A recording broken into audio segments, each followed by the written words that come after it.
Армысыз құрметті көрермен, видеоның тақырыбынан байқағаныңыздай біз бүгін жеңілдетілген автонесие туралы айтпақпыз. Бүгін үкіметтің кеңейтілген отырысында Қазақстан Республикасы индустрия және инфрақұрылымдық даму министрі Қайырбек Өскенбаев биыл жеңілдетілген автонесиеге 100 миллиард теңге бөлінетінін айтты, және бұл оператор роптың қоржынына жиналған қаржы есебінен жасалмақ екен. Осы сәуір айында толығымен қабылдаймыз деп отырмыз. Өйткені қазір ол талқылауда. Сол себептен 10 миллион теңгеге дейін тұратын мәшинелердің бағасын 4%-бен беретін боламыз. Одан асатын мәшине болса, бағасы одан көп болса, оны өз қалтаңыздан төлейсіздер. Енді бұл жерде қарастыратын бірнеше мәселе бар. Жалпы жеңілдетілген автонесие 2015 жылдан бері жұмыс істеп келе жатқанын біз барлығымыз білеміз. Дегенмен бұл бағдарлама ерекше жаңғырмақшы. Ең басты өзгерісі алғашқы жарнасыз деген бұған тағы бір қосымша қосылды. Яғни 10 миллион теңгеге дейінгі көлікті сіз алғашқы жарнасыз алуға мүмкіндігіңіз болады. Дегенмен министрдің мәліметінде бұл алғашқы жарнасыз несие барлығына бірдей беріле ме жоқ па, ол айтылған жоқ. Яғни алғашқы жарнасыз дегенде сіз ай сайын табысыңыз бар екен, жалақыңыз түсетін банкқа дәлелдейсіз де, соның негізінде барып несиені рәсімдей аласыз. Бұған дейін бізге айтылған еді, аз қамтылған отбасыларға, көп балалы отбасыларға, мұғалімдерге, дәрігерлерге, әскерилерге біраз жеңілдіктер жасалады, және отбасылық алғашқы көлік деген жаңа термин енгізіледі деген, мүмкін сондай жеңілдік қарастырылған топтарға ғана осындай алғашқы жарнасыз беріле ме, әлде барлығымыздың бірдей қолымыз жете ме, ол әзірге белгісіз болып тұр. Шешім осы сәуір айының соңына дейін қабылданады, сол кезде белгілі болады. Екінші мәселе, жаңа министрдің өзі айтты ғой, 10 миллион теңгеге дейінгі көліктер деп. Дегенмен біздің одан қымбат көліктерді де осы жеңілдетілген несиеге алуға мүмкіндігіміз болады. Дегенмен одан қымбат 10 миллион теңгеден асатын бөлігін сіз қолма-қол ақшамен жаңағы автосалонға пат бересіз. Сосын қалған 10 миллион теңгесін рәсімдей аласыз. Яғни, мысалы, қалай айтсақ екен, Tucson дедік, Hyundai Tucson. Сіз осы көлікті алғыңыз келеді, қазір қателеспесем 16 миллион 600 мың теңге ғой деймін, ең жақсы комплектациясы. Ол кезде мысал айтып жатырмын. 16 миллион 600 мың теңгенің көлігін алғыңыз келсе, жеңілдетілген несиемен сіз 6 миллион 600 мың теңгесін автосалонға барып қолма-қол ақшамен төлейсіз. Ал қалған 10 миллион теңгесін жаңағы жеңілдетілген автонесие бойынша алуға мүмкіндігіңіз болады. Ол 16 емес, мүмкін 11 миллион теңгенің көлігі болуы мүмкін, 13 миллион, 12 миллион теңгенің көлігі болуы мүмкін. Ол енді өздеріңіздің таңдауыңызға байланысты. Келесі мәселе бағаға қатысты. Егер жеңілдетілген автонесие іске қосылатын болса, Қазақстандағы автокөліктерге деген сұраныстың артатыны белгілі. Ал сұраныс бар жерде баға қымбаттайды.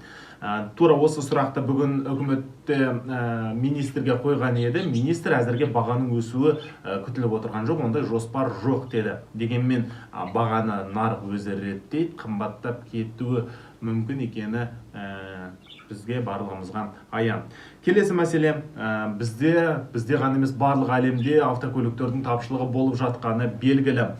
Яғни пандемияға байланысты, кейбір микрочиптердің жетіспеушілігіне байланысты автоөндірісте біраз тоқырау бар, сондықтан біраз бөгеттер болып жатқаны белгілі еді. Бұл мәселе бойынша Қазақстан автобизнес қауымдастығы біз барлық қажеттілікті жауап бере аламыз деп отыр. В рамках дефицита уже ситуация налаживается. Какие-то комплектации уже можно приобрести сейчас в автоцентрах нашей страны. Понятно, что в принципе сама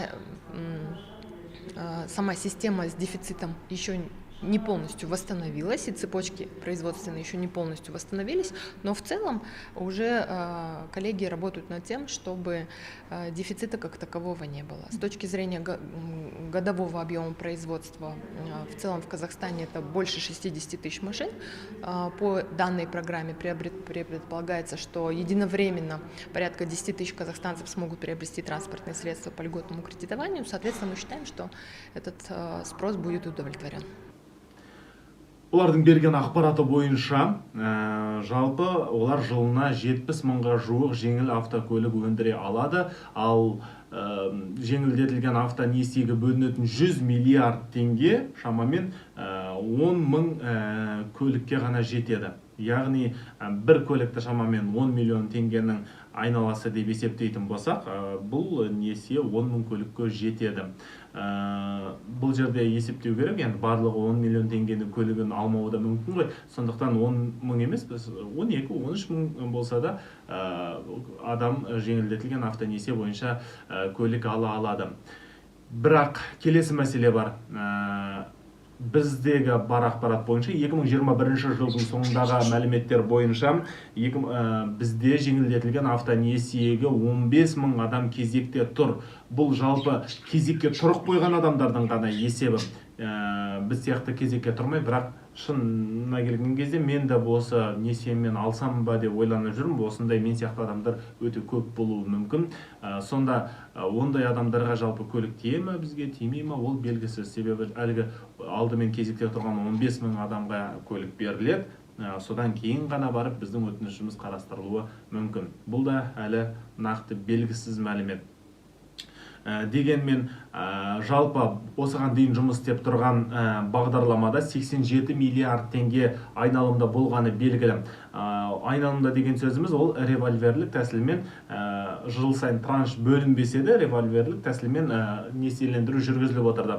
Мысалы, осы бағдарлама бойынша несие алған адамдардың ақшасына олар төлейді ғой. Ол төлеген ақшасы қайтадан қорға жиналады да, белгілі бір суммаға жеткеннен кейін сол ақшаға қайтадан басқа біреуге несие беріледі. Яғни бұл 87 миллиард, енді 87 емес 187 миллиард теңге болды ғой.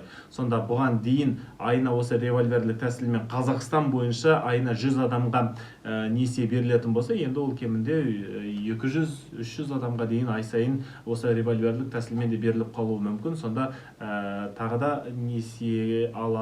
жеңілдетілген несие алудың мүмкіндігі біраз артатын сияқты. Енді бүгінге айтарым әзірге осы. Амандықта болайық. Арнаға жазылыңыздар, лайк басыңыздар, қандай тақырып қызықтыратынын айтыңыздар. Қолымнан келгенше зерттеп сіздерге нақты дұрыс ақпарат беруге тырысамын. Амандықта жүздесейік.